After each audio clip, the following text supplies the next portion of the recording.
Good morning, my dear students. Today we are discussing about some important definitions. First of all, universal indicators. बच्चों universal indicators जितने भी indicators होते हैं उन सब का क्या होता है बेटा? मिक्सचर होता है. You can define as if we are mixing all type of indicators then we will get universal indicators. अब ऑल टाइप में आप कौन कौन से इंक्लूड कर सकते हैं बच्चों? आप यहाँ पे ओ फ्लैक्टर इंडिकेटर्स यूज़ कर सकते हैं, नेचुरल इंडिकेटर्स कर सकते हैं, सिंथेटिक इंडिकेटर्स को यूज़ कर सकते हैं. अगर इन सब का मिक्सचर बना दिया जाए तो आपको क्या मिल जाएगा बच्चों? Universal indicator.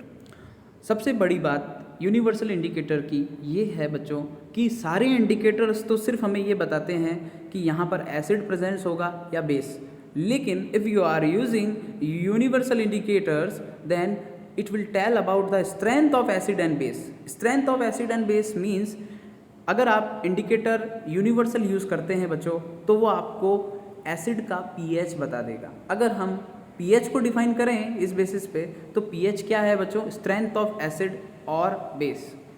अगर कोई एसिड जिसका पीएच 1 है इट मीन्स वो क्या होगा बच्चों? Highly acidic. आप यहाँ पर स्क्रीन पे देख सकते हैं 0, 1, 2 अप टू 7. यहाँ पर लिखा है बच्चों न्यूट्रल. इट मीन्स अगर पीएच की वैल्यू 7 है तो वो क्या होगा बच्चों? न्यूट्रल होगा. और अगर पीएच की वैल्यू 0 है तो वो हाईली एसिडिक होगा. यहाँ एरो आपको शो हो रहा है, ये एरो बेटा यहाँ 7 से 0 की ओर जा रहा है. तो आप समझ सकते हैं कि यहाँ पर ये जो ब्लू पार्ट है वो क्या शो कर रहा है बच्चों कि if the value of pH is 0 it means highly acidic. Now in moving another side you can see 14. So from 7 to 14 if you are ascending 7, 8, 9, 10 it means in ascending nature the basic nature is going to increase. It means 14 is highly acidic. So you can clear that if you are using universal indicators then two things will be as a come out that it is a good indicator because it will tell about acid and base, but also it will tell about the strength of acid and base by showing the color. Now as we discussed in Zoom class, Zoom meeting, that the colors will be Vibgyor, Vibgyor. It means if a solution is highly acidic then the color will be red, and if a solution will be highly basic then the color will be violet. So on moving further topic, now you can see importance of pH. बच्चों हमारे pH का importance बहुत ज़्यादा होता है. कैसे? हम समझ सकते हैं कि जितने भी एनिमल और प्लांट्स होते हैं वो एक स्पेसिफिक pH रेंज में वर्क करते हैं. हमारी बॉडी भी एक स्पेसिफिक pH पे वर्क करती है. तो फर्स्ट ऑफ ऑल हम समझ रहे हैं importance of pH in everyday life. यहाँ आप फर्स्ट पॉइंट देख सकते हैं बच्चों, are plants and animal pH sensitive? It means yes we are pH sensitive because हमारी जो बॉडी है बेटा कौन से पीएच रेंज पे वर्क करती है बच्चों? 7 to 7.8. अगर हमारा पीएच 7.0 to 7.8 से अप डाउन हो जाता है तो बेटा हमारे बॉडी में क्या आने लग जाएगी? प्रॉब्लम्स आने लग जाएगी.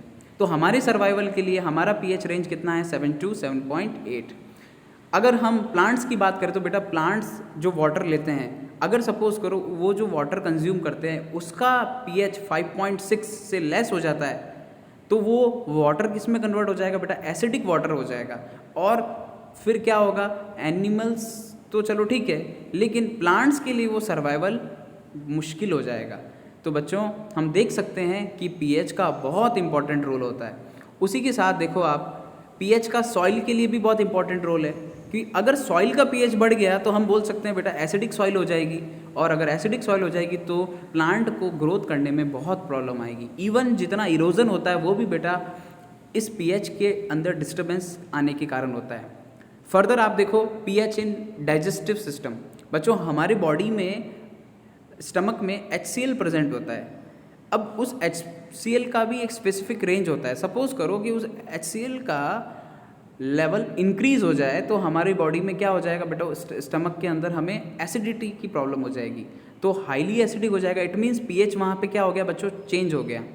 तो हर चीज़ का पीएच बच्चों क्या रहता है, स्पेसिफिक रहता है। जैसे आप देख सकते हो pH change as the cause of tooth decay. बच्चों हमारे माउथ में जो डिके होता है, टूथ डिके होता है, वो भी इसी पर डिपेंड करता है। अगर हमारे माउथ का पीएच 5.5 से लेस हो जाता है तब भी हमें क्या हो सकती है बेटा, हमें इनेमल की प्रॉब्लम हो सकती है। इनेमल हमारे यहाँ पर जो ये वाला पार्ट है, इनेमल हार्ड जो पार्ट है, वो क्या होता है बच्चों, पेरिश होने लग जाता है अगर एसिडिक नेचर ज़्यादा हो जाता है। तो हम कह सकते हैं बच्चों pH is very very important. Okay, so this is the discussion about the importance of pH, and previously we discussed about the pH scale also, that universal indicator how shows color. And you can see here, this is the table. You can see this, you can say it is a type of scale. Here you can see the red color, 0 indicating red color and 7 indicating about green color. It means this is the neutral color. Okay, तो I think आपको यहाँ पर ये सब कुछ समझ में आ चुका होगा बच्चों। हमने जूम क्लास में बहुत अच्छे से इनको समझा है और आपको रिवीजन के लिए ये वीडियो इनफ होगा। फर्दर हमने पहले सॉल्ट्स के बारे में डिस्कस किया था, तो हम फ्रिक्वेंटली से जल्दी से इसको समझ लेते हैं बच्चों। यहाँ पर देखिए सोडियम हाइड्रोक्साइड, यहाँ पर इसका फॉर्मेशन देख सकते हो NaCl plus H2O, formation of NaOH plus Cl2 plus H2। Okay, chlor alkali process से कास्टिक सोडा बनाया जाता है। ठीक है, कास्टिक सोडा के यूज़ हम डिस्कस कर चुके हैं ऑलरेडी। नीचे आप देखिए ब्लीचिंग पाउडर का फॉर्मूला CaOCl2, इसका फॉर्मेशन देख लिए। Slaked lime plus Cl2 form CaOCl2 plus H2O। Baking soda का यूज़ भी हमने डिस्कस किया था, फायर एक्सटिंग्विशिंग में यूज़ होता है बच्चों, और केक पेस्ट्रीज बनाने में काम आता है। इवन ये माइल्ड एंटासिड के रूप में भी काम करता है। और